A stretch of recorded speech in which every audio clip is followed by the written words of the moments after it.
حبايب قلبي، ورجعت وياكم طبعا. قطعتها وشلتها بهذا الملقاط. طبعا بنات طعم تجنن، هذياتها تجنن بنات. شوفوها بردتها 3 4 ساعات، ماكو بنات يعني. فالطعم ونكهة صدق يعني.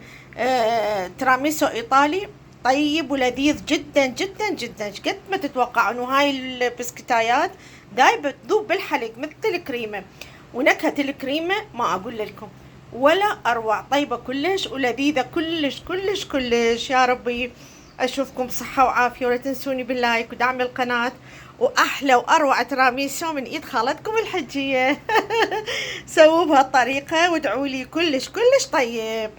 وانتي تريدين تزينيه، هو لازم كاكاو خام. ومن برا شوفي انتي شي عجبك تخلين كرز فاكهة مثلي، صوص نستلة وصوص فراولة اللي تحبيه. وهذا تراميسو البسيط وسهل وكلش كلش سهل ولذيذ جدا جدا جدا. ويا كاسة عصير بيبسي، ويا كوكا كولا. شوفي شي عجبك انتي. حبايب قلبي أذكركم في حفظ الرحمن، خالتكم الحجية أم محمد. أحبكم كلش هواية.